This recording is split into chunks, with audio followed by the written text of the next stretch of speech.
Bueno, nueva carta de Cristina, atentos. Cada vez que Cristina escribe en el último tiempo genera un sacudón político en el gobierno de Alberto Fernández. Atentos que acaba de tuitear Cristina y de enviar una carta que va a generar mucho ruido político. Cristina Kirchner, a un año, mañana se cumple un año del gobierno de Alberto, a un año balance. Nos vamos a meter atentos con esto, es muy importante porque esto moviliza todo el curso del gobierno. Cada vez que Cristina escribe algo, se sacude la política y sobre todo cambian cosas en la Argentina. Cambian cosas en la Argentina. Vamos a ver qué dice la carta. La acaba de subir Cristina Fernández de Kirchner. Estamos con Fede, estamos con Ceci, estamos con Ale Maglietti, todos para analizar esto que, insisto, es muy importante por lo que genera, por el despelote que genera cada vez que escribe Cristina. A ver, mañana 10 de diciembre vamos a sesionar una vez más en el Senado. Desde que asumimos hace un año, ya lo hicimos 32 veces. Hace 13 años que no se realizaban tantas sesiones. Bueno, ahora está hablando del Senado. Cuando comenzamos la pandemia, se nos presentó un desafío inédito, crear, bueno, del funcionamiento del Senado, hasta ahora nada importante. La verdad es que gracias al compromiso, bueno, a ver, seguimos. De esta manera sí, pudimos adaptar, hasta ahora nada, ¿no? Habla del Senado. Hace un repaso al principio de todas las leyes que han tenido sanción en el Senado. Pero te diría, Tato, que esta es la excusa. Pasémoslo, vayamos yendo hasta ver si hay algo más. Porque es una carta durísima contra la Corte Suprema, Tato. A ver, durísima. ¿Dónde estamos? Acá hace un repaso de lo que fue la crisis sanitaria y todas las medidas que ha tomado el gobierno. Y acá empieza, mirá, ahí, donde tenemos ahí. Dice todo lo que hizo el Poder Ejecutivo en su momento con la crisis, la readecuación de los hospitales y demás. No habla de funcionar o que no funciona, nada de eso. No dice nada. Pero atención, porque Cristina escribió esta carta, este balance, para pegarle en muy duros términos a la Corte Suprema. A ver, sin embargo, dice, no se puede decir lo mismo del otro poder del Estado, el Poder Judicial. O sea, ella dice, el Senado anduvo bárbaro, el gobierno anduvo bárbaro, eso lo quiero ver. Y después dice, el Poder Judicial no. Representado por la Corte, la actuación de ese poder no hizo más que confirmar que fue desde allí desde donde se encabezó y dirigió el proceso de lawfare. Ah, bueno. Esa articulación mediática judicial, Ceci Devana, atenta, para perseguir y encarcelar opositores, se desplegó en nuestro país con toda su intensidad desde la llegada de Mauricio Macri y lo que es peor, aún continúa. Tato, te digo, con esta carta se explica el porqué del apoyo tan contundente del kirchnerismo a Amado Vudú. Esta carta de Cristina y esta crítica va en esa línea. Claro, a ver, no era un apoyo a Vudú, sino que una cuestión de defensa corporativa. Dice, aún continúa el lawfare, hace después una defensa de lo que fue la renovación de la Corte en su momento de Néstor Kirchner en el 2003. Sí. Déjame seguir, quiero que veamos toda la carta, después analizamos todo, pero quiero que no, porque es muy importante, insisto, por lo que genera inmediatamente una carta de Cristina. Que a nadie se le ocurra tergiversar mis palabras, diciendo que pretendemos una justicia adicta. A ver si podés acercar, así la gente puede leer. Sácame a mí del plano. Todo lo contrario, somos, ahí, ¿estamos bien? Somos la fuerza política que en el 2003, con el 22% de los votos, bueno, denunciamos la mayoría automática de la Corte. Y sigue, de aquella Corte, hoy no queda nada, habla de la Corte nueva, de la Corte que hizo Néstor Kirchner.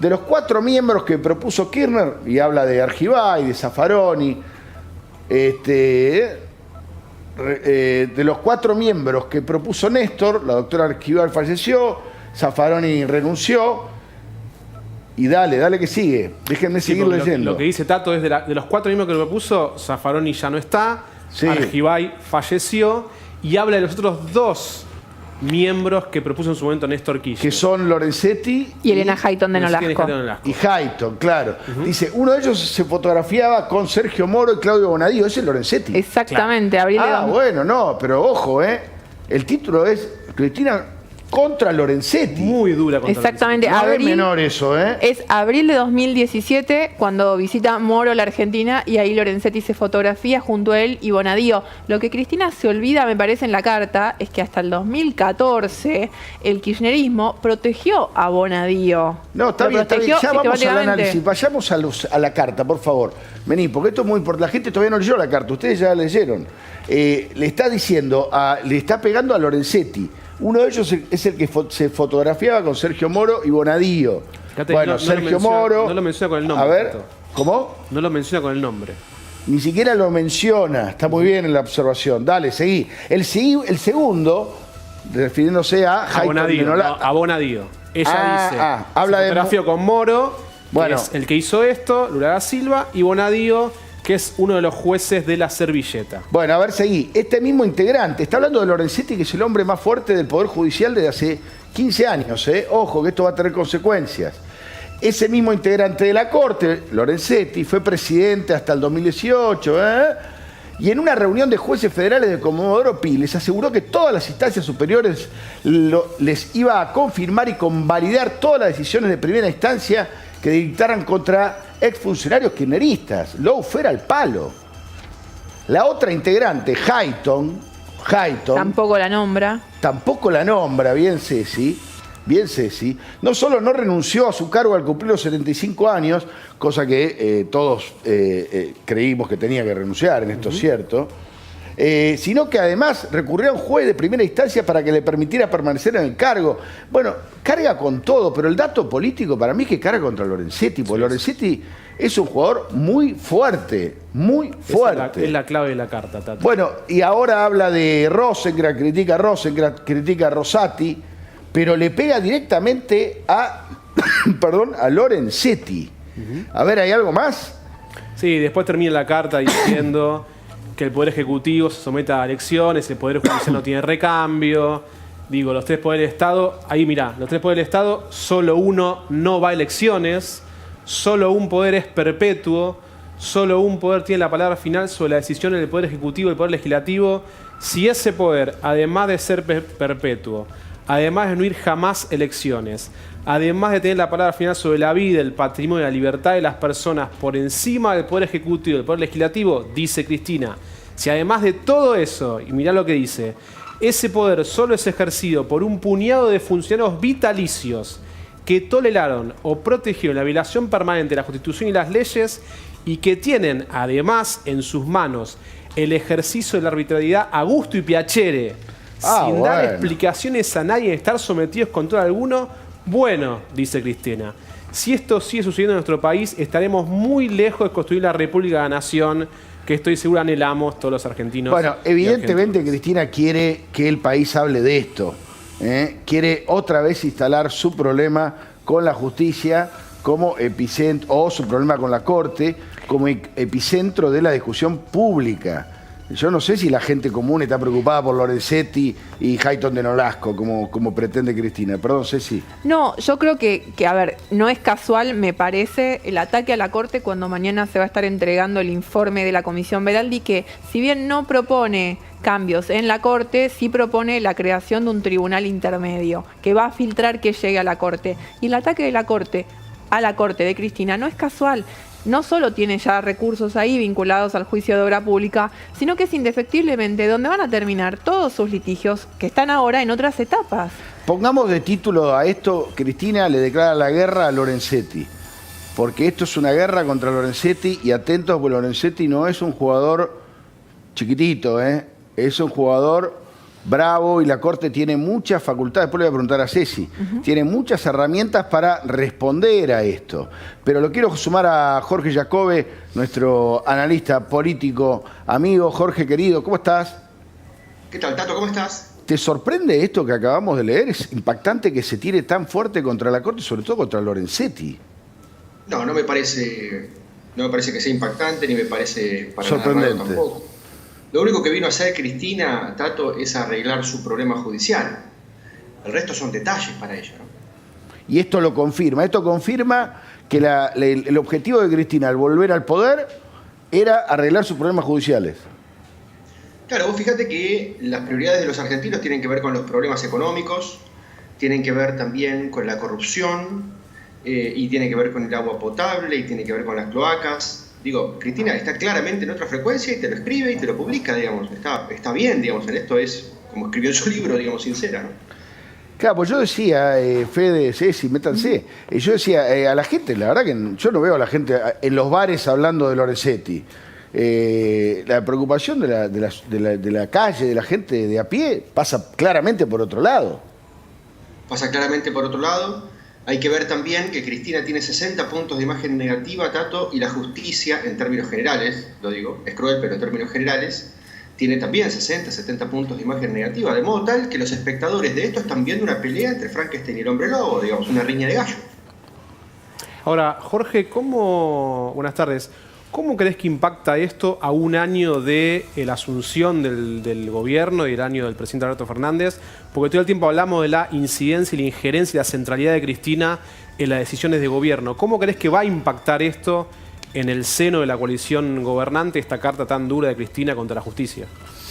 Yo creo que no va a tener ningún impacto, y esto es lo más interesante de lo que pudimos medir los últimos 2 meses y medio, que los números no se mueven. Me refiero a los de imágenes, tanto de los oficialistas, de Alberto, de Cristina, de Kicillof, por ejemplo, y tampoco de los opositores, ni Rodríguez Larreta, ni Macri se mueven hace, insisto, 2 meses y medio, como si los argentinos estuviéramos anestesiados y ya no hubiera nada más para discutir. Ya los que están a favor y no hay nada que los cambie. El 35% que es de Cristina, no hay noticia mala que los voltee, y el 50% que es antikirchnerista, antipopulista, antiperonista en alguna medida, no hay noticia buena que los mueva tampoco de su lugar. Alberto cierra la deuda y los números no se mueven. Alberto presenta las vacunas y los números no se mueven. Es un desastre el funeral de Maradona y los números no se mueven. Cristina aparece, los números no se mueven. Macri también volvió, no se mueve. Lo suben a la reta al ring, no se mueve. Y todo así. ¿Y por qué pasa eso? ¿Por qué pasa eso, ese congelamiento? No, se me ocurre que no es algo normal, digamos. ¿Por qué pasa eso? Bueno, Tato, me parece que en algún momento las variables se estabilizan. Es decir, los argentinos discuten y hay algún momento donde toman una decisión respecto de las personas, ¿ok? La mayor parte de los argentinos está viendo que la que comanda el barco es Cristina y no les gusta, les da una sensación de debilidad respecto del presidente, y vos sabés que la anomia es para los argentinos un riesgo mayor en términos de miedo que cualquier otra cosa. Claro. Y el 35% que tienen de su lado creen que esto es una situación maravillosa y que son un gobierno heroico que viene por una revolución popular, digamos. Y no hay nada más para discutir. Jorge, te hago una pregunta con respecto, decías ninguna decisión, y ahora el aborto que se está tratando ahora, ¿repercute en algo? ¿Cambia algo? Yo creo que no va a cambiar en nada. Insisto, Alejandro, en esta idea. El 35% que apoya a Cristina, no todo ese 35% está a favor del aborto. Una parte está en contra, pero de todas formas cuando vayan a la urna van a estar con el kirchnerismo. ¿Okay? Ahora, sí, los números han cambiado enormemente en torno a esa discusión. Hace 2 años, 1 año y medio, 2 años, la última vez que discutimos los argentinos esta cuestión, los números estaban muy parejos en términos de opinión pública. Era 45 más o menos, y había un 10% de opinión pública que no se decidía al respecto. Ahora medimos hace muy poquitos días y resulta que el 27% de los argentinos está a favor de que se apruebe la ley del aborto, y hay un 60% que está en contra de que se apruebe. Mirá vos. Entonces, los argentinos en ese tema sí han cambiado de posiciones. Pareciera que fuera al contrario, ¿no? Si uno se mira por arriba por la decisión de incluirlo ahora al debate, en un momento en el cual algunos dicen es inoportuno, por lo menos, porque están, a ver, las necesidades son otras, quizás, claro. Aunque bueno, el aborto es algo que se debería haber discutido quizás antes o quizás después de pasar la crisis, pero llama la atención porque parecería que se incluyó justamente para cambiar algo. Claro, yo comparto contigo. Si vos mirás el sistema político, crees que este es un tema importante para la Argentina y crees que la efervescencia verde es mucho mayor que la que es. Y si mirás la opinión pública, lo primero que te das cuenta es que la política vive en un yogur y hace mucho tiempo que no se conecta con la opinión pública. En términos sociales, la cuestión ha cambiado enormemente. Yo creo que una de las razones, yo puedo divisar 4, una de las razones del cambio, ¿no? De por qué cambió tanto la cosa. Una de las razones es esta que vos decís. Hay muchos argentinos que dicen que este no es el momento para discutir un tema de este nivel de gravedad por la crisis económica, por la pandemia, por el nivel de angustia social que hay. Me parece también que la discusión se partidizó, Alejandra, y esto queda demostrado en la encuesta, porque este 27% de promedio entre peronistas alcanza 40% y entre kirchneristas alcanza 50%. Entonces, cuando una discusión como esta se la logra apropiar un sector político, lo que hace es lastimar al otro sector, que casualmente tiene también 60 puntos de imagen negativa. Me parece que también la discusión se complejizó, porque cuando lo discutimos hace 2 años, tenías que decidir a cajón cerrado, estabas a favor o en contra de la ley, punto. Durante estos 2 años apareció mucha más información, apareció el detalle de cada cosa de la ley, y hay muchos ciudadanos que la imputan no en su totalidad, pero sí en parte. Por ejemplo, están en desacuerdo con el rol del hombre en la ley, o están en desacuerdo con que sea gratuito el aborto, o están en desacuerdo con la cuestión de la objeción de conciencia. Y por último, me parece que cambió el entusiasmo del lugar. Cuando los verdes irrumpieron en esta dinámica social, planteando este tema, proponiéndolo a la opinión pública que lo discuta, lo hicieron con entusiasmo, lo hicieron con alegría, lo hicieron con color, con banderas, con pañuelos, lo hicieron con brillantina en la cara. ¿Ok? Y eso torció ahora hacia una comunicación mucho más vanguardista, mucho más filosa, mucho más agresiva, donde pisan muñecos de bebés en la Plaza del Congreso o pintan en las paredes que hoy se desayunaron un feto. Entonces cambió el tono de la comunicación. Total. Y en el medio, los celestes, que habían estado en el oprobio, que se sentían avergonzados de plantear sus ideas, que se sentían medievales, que se sentían fanáticos religiosos por estar en contra del aborto, finalmente salieron entre las cuerdas como los boxeadores y plantearon sus argumentos y balancearon mucho la discusión. Jorgito, antes de despedirte y agradeciéndote como siempre, ¿cómo resumirías este primer año de Alberto? El gobierno de Alberto exhibe los números, el cansancio, el desgaste de un gobierno que ya hubiera gobernado 3 años, no que le faltan 3 años. Totalmente, y se lo ve a eso en la cara del propio presidente. Jorge, mil gracias. Les mando un beso. Como siempre, Jorge Jacob, un capo total, ayudándonos a pensar un poquito esto que acabamos de leer, la carta de Cristina contra la Corte. Impresionante, impresionante, quiero ver las consecuencias de eso. Lo que planteaba Alejandra, el debate, me sorprendieron los números, la enorme mayoría de los argentinos en contra de la legalización del aborto, que parece que avanza. Bueno, ya nos metemos con Fede en